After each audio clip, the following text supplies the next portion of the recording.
I'm sitting right here with Salman Zaidi, and here in the Muslim festival today, and I was just interviewing him a couple questions. So Salman, tell me something in a couple sentences of what you can tell us about the misconceptions or the typical stereotypes, and just inform us a little bit about the Muslim education in Islam. Yeah, basically, so the problem is that a lot of people are, misinformed, and they just have this stereotype of Muslims that we are evil inherently, like, we beat our women, we want to bomb you, we're terrorists, and the whole gamut.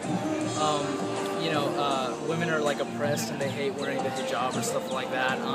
Are they actually oppressed, or do they enjoy that? No, they do it out of choice. You can ask anybody over there. My mom, my sister don't do it. Some women, a lot of them, they don't do that. It does just, honestly, it's out of choice, Personal but choice. all it represents is modesty and humble in thyself.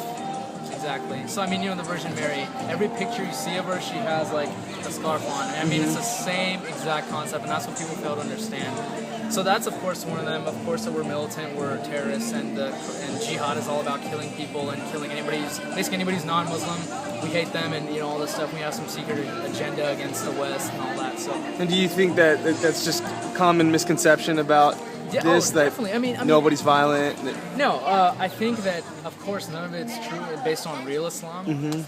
But of course, if you're gonna go ask somebody who's like an extremist or fundamentalist, which I've met a lot of them myself, and obviously they hate us so much because of we're apparently on the wrong path, and since we connote peace and modernism and real Islam, if you tell them that, they're gonna be like, oh, this is not the right way and all that stuff. So depends on who you talk to. But basically, what everybody needs to know is that that's not real Islam. If you talk to anybody who tells you that jihad is the right way in terms of killing people, and it's crazy.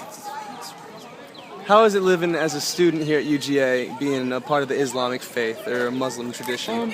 It's good, man. I don't have really any complaints. At first, I'm not gonna lie, when I was gonna come up here, I was like, okay, it was Athens. It's pretty southern and all that too. And I was kind of, I was like, well, am I gonna have kind of a lot of hate towards me or something, or maybe like racism or whatever like that, just because the I'm common Muslim and, conception. Yeah, exactly, and people would look upon me a different way. But honestly, it's been nothing but great. Nobody's been like that at all. And anybody who has any questions or they don't know much about it, what I love, it's so great, is that they actually ask me and they want to know about Islam and everything. They ask me myself, and they respect everything too. And it's amazing. So it's been nothing but fun up here. It's Athens. So, yeah. All right, good. Well, thank you very much, Salman. Appreciate it.